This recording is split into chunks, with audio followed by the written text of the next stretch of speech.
son signe qui montrait pouvoir CPTA qui échoué dans la mission li, son signe qui montrait que n'a préparé pour départ de façon ordonnée. Nous te dit déjà et ça nous dit à Céline a fait.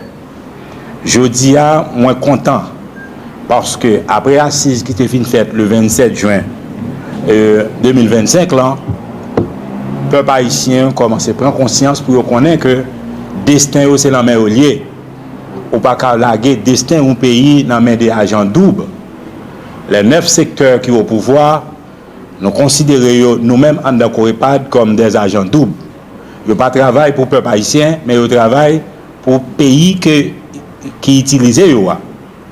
Je vous dis, on l'autre fois encore, on a demandé au peuple haïtien. C'est eux pour lever camper, pour le changement réel là, pour le capable de faire. Personne n'a qu'à faire rien pour nous dans ça nous est là, je dis. Et nous tous, nous devons reconnaître ça. Et nous préparer nous en conséquence. Je voulais rappeler avec la presse qui était caribée ensemble avec nous le 1er octobre 2024. Nous avons annoncé que il y a un conflit d'intérêts lorsque vous avez monté CPTA qui était gagné représentant secteur privé à la donne.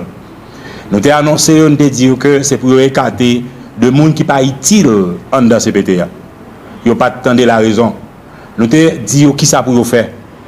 Nous avons notifié toutes les communautés internationales là, des résolutions ça, qui te prend le 1er octobre 2024 là. Je dis, nous avons tous constaté que le pays a tombé dans le secteur privé qui n'est pas innocent dans ça n'a vivre là, dans monstre qui créé à travers le pays qui c'est insécurité. Nous avons tous constaté ça. Je dis à c'est eux-mêmes qui dit qu'ils vont faire référendum, c'est eux-mêmes qui dit que ils vont faire élection. Je veux le peuple haïtien caler pour comprendre ça. Monstre que nous avons là, vivre de là, et pas dans le ciel, ils sont tombés. C'est politiciens traditionnels qui te fait 87, qui fait 90, qui fait 2004. C'est eux-mêmes jeudi qui ban nous, ça les monstres que nous avons fait face à elle là. Ça les insécurité qui blaye sur tout le pays. Je dis à moins content le fait que nous prenons destin nous en main. Si c'est vrai, nous-mêmes qui là, nous prenons destin nous en main, bat bravo pour tête. Structure Corepad, il y a 30 structures politiques qui font partie de Corepad. Lorsque nous avons fini de faire assise qui était faite le 27 juin 2025 là, nous avons fait avec 200 partis politiques et 60 organisations de la société civile et la presse encore témoin. Et mon content aujourd'hui à TNH avec nous, parce que si TNH est toujours accompagné le peuple là, l'État connaît bien que là, ce n'est pas un jouet lié. Mais demandez nous un bagaille. Qui objectif là? Objectif là, nous là, pour un départ ordonné de 9 personnes qui au pouvoir, qui pas offrir peuple haïtien rien. Une transition, c'est une rupture totale. Depuis M. Sao monté, il y a gourmet pour plus gros morceau ou bien plus gros portion qui pour tomber la mer. Il n'y a pas rien comme ça la vie peuple haïtien. Plus zone tombée sous contrôle gang armé, ça veut dire que moi toujours dit encore et qu'on pas de répéter, c'est un terroriste d'État. Ça veut dire que si gang c'est pas dans l'État, yo pas offensif, yo pas marcher. Ils ne sont pas agressifs comme ça. C'est peut-être ça, je dis. Nous, bon, ici, nous avons préparé nous pour un départ ordonné. Et M. Sao connaît pas arrêter dans la tête de l'État pour continuer à sacrifier la vie, monde et génération qui venir. C'est l'objectif de ça.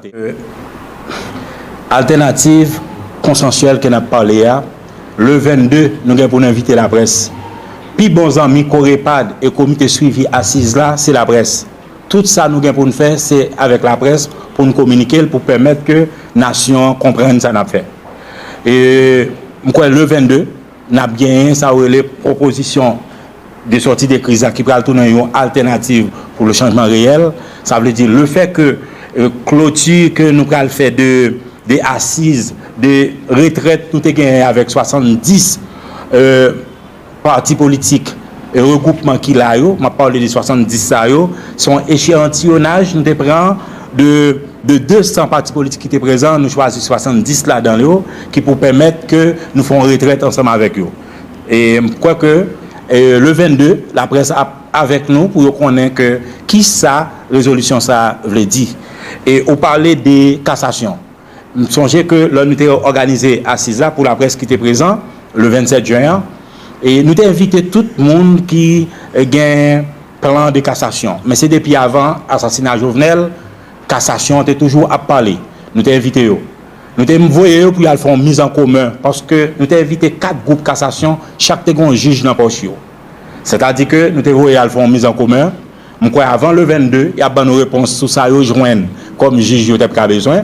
Mais cependant, que nous-mêmes, en dedans, Corepad et comité suivi assise là, nous avons préparé nous pour une sortie de crise et nous parler de un départ ordonné. Là, nous parlons de départ ordonné.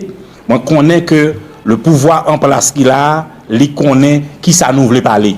Et nous commençons dialogue avec le secteur organisé. Commencer à faire lire parce que là, nous avons fait conférence là. Et nous pas bien tout le monde ça qui répondre présent. Je vois comité ça 70 partis et structures bien organisées qui avec nous, c'est sensibiliser la population pour nous faire connaître que destin c'est la même lié parce que n'a utilisé tout moyen pacifique pour permettre que monsieur qui là yo pas voler avenir peuple haïtien. C'est-à-dire que tout moyen pacifique nous connaissons dans le jour qui vient après résolution que nous allons sortir le 22 après résolution le 22 tout moyen pacifique que nous allons pour nous organiser pour permettre que monsieur Sarou quitte l'espace et pour entendre la raison nous allons gagner pour nous faire mais ce comité suivi assise là c'est eux même qui prend engagement et eux sémenté que yo pas quitter monsieur 87 yo 90 yo même monde qui était là déjà structure politique traditionnelle yo pas permettre que pour yo continuer voler avenir. C'est peut-être ça moi quoi que n'a organisé cette fois-ci n'a pas organisé pour pays et pour peuple haïtien pour nous rapatrier dignité nous en tant que monde. Je dis à quel que soit côté haïtien passé depuis qu'on passeport ou disons haïtien yo pas bon pour rien. Mais c'est pas un travail, je dis, nous connaissons qui ça nous y est, nous connaissons qui ça nous représente dans l'histoire. Tout ça que l'international a fait, il n'y a pas qu'à effacer l'histoire, nous, de ça nous y est, de ça ancêtres nous ont fait dans l'histoire. Mais cependant, nous avons une génération de 87 pour arriver aujourd'hui, Mounzao, ils prennent nous, ils traînent nous dans la boue. Mais il y a une nouvelle classe politique qui campe debout pour dire que Haïti pas péri. Et génération qui va venir, nous garantissons, nous avons fait tout effort pour ne pas perdre le pays. Ça. Même gens nous voient que nous attaqué le pays dans l'existence. Je dis à faut prendre ça. Attaque, c'est dans l'existence nous en tant que monde. Et c'est pour l'existence nous en tant que monde que nous avons bataille. La République dominicaine, nous sommes tous radiés, fréquents, tout ça, il a fait avec Haïtiens. Nous regardons comment les États-Unis d'Amérique ont traité Haïtiens qui l'autre bord. Un pays dit qui c'est comment dire qui a une démocratie, qui a un respect pour le droit monde. Nous regardons que un Haïtien qui vit aux États-Unis, doit pas respecter. Je parle des États-Unis d'Amérique. La République dominicaine, pays voisin nous regardons comment traiter Haïtiens. Tout ça responsabilité c'est génération 87 là. C'est monde qui t'a choisi craser l'armée d'Haïti. Sous l'obédience Bill Clinton, nous changeons toute l'histoire, 15 octobre 1994, comment nous perdu l'armée d'Haïti. Nèg ça qui là depuis temps, après l'assassinat de Jovenel Moïse. Moun ça c'est là la rue. Après l'assassinat de Jovenel Moïse, n'a demandé est-ce que monsieur Sayo yo créé une possibilité pour nous vivre comme monde. Yo pas fait. Ça veut dire que moment destin nous amène nous. Bravo peut-être nous merci. Assise nationale sur l'avant-projet de constitution réalisé à Kinam Hotel le 27 juin 2025. Déclaration finale. Le vendredi 27 juin 2025, 200 partis politiques et 60 organisations de la société civile venus de toutes les régions du pays ont participé aux assises nationales de la Corepad PEA, organisées dans la suite de publication de l'avant-projet de constitution soumise à l'exécutif par le comité de pilotage de la conférence nationale CPCN. Cette grande assemblée avait pour but de analyser le processus de réforme de la Constitution ainsi que l'avant-projet de constitution du comité de pilotage de la conférence nationale, évaluer l'efficacité de la nouvelle gouvernance transitionnelle mise en place par l'accord du 3 avril 2024, fixer la position de la COEPAD-PEA relativement au processus transitionnel, constitutionnel et électoral.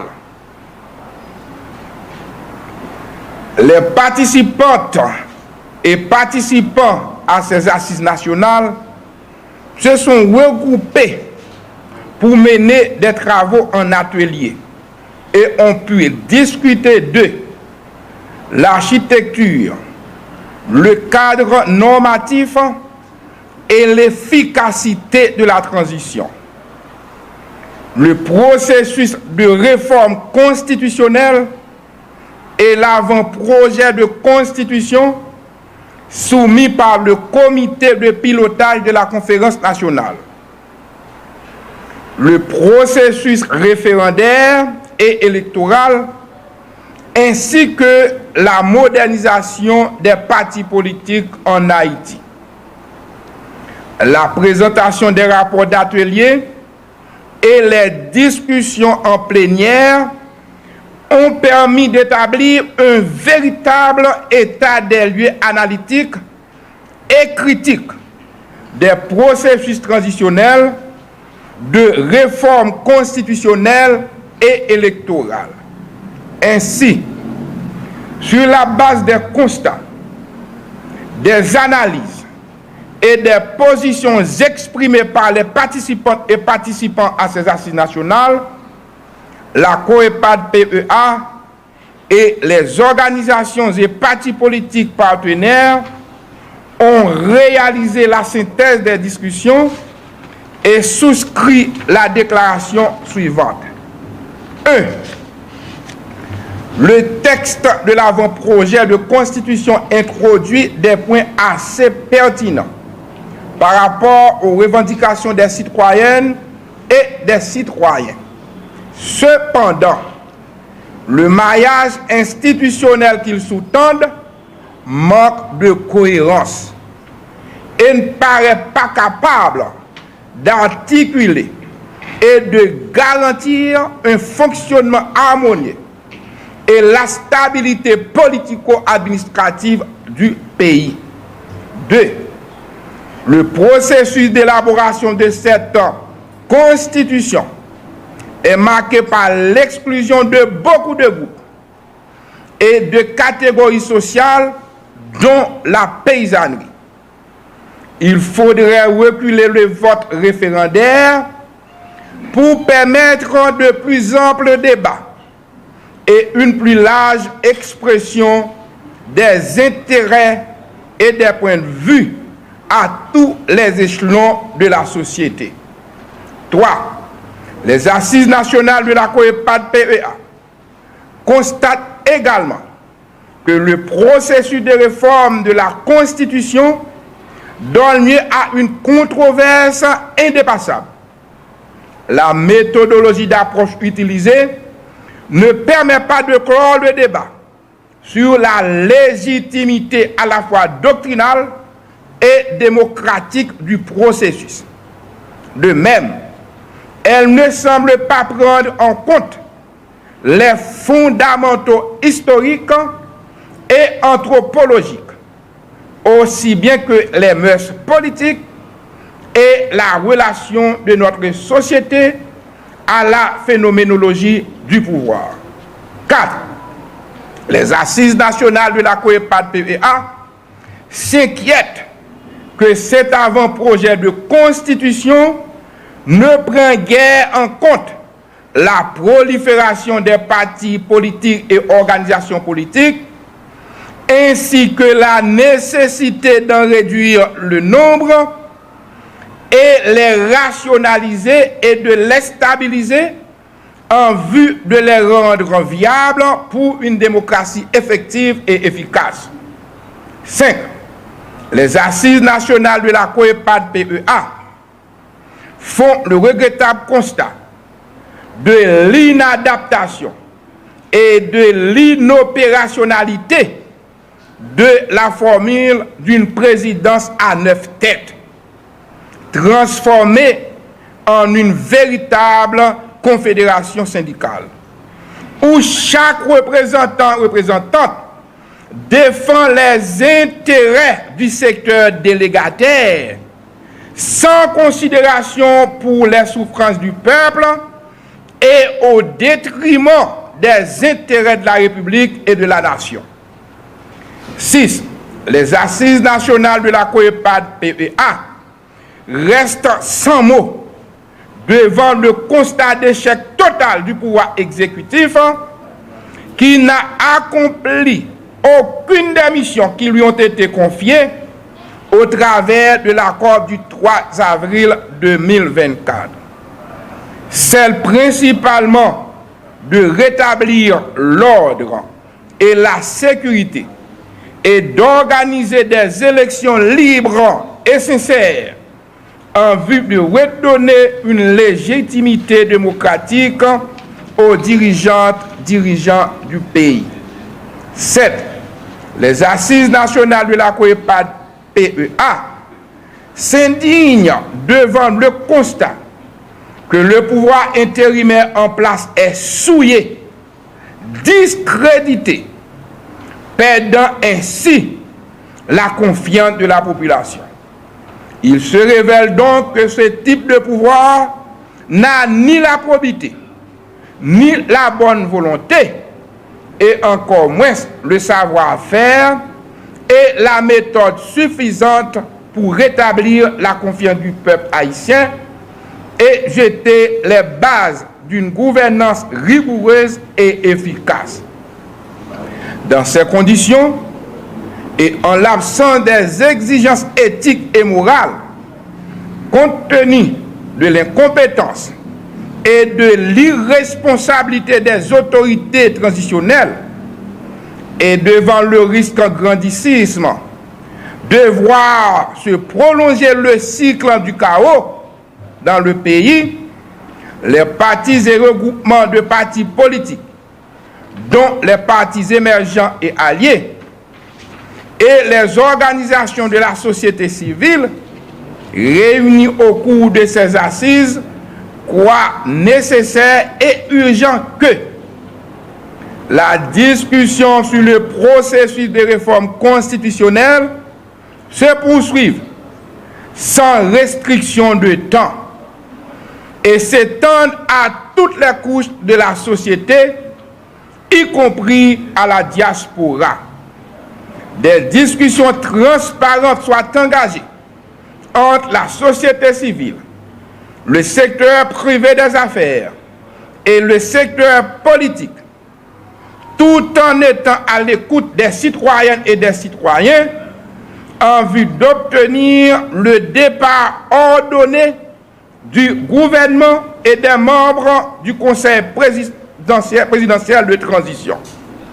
Enfin, les assises nationales de la COEPAD-PEA ont mis en place un comité de suivi de différentes tendances avec mission de mobiliser les partis et regroupements politiques des partis émergents et alliés en vue de fondre toutes les propositions existantes en une alternative consensuelle et réaliste capable de sortir le pays de cette longue crise transitionnelle.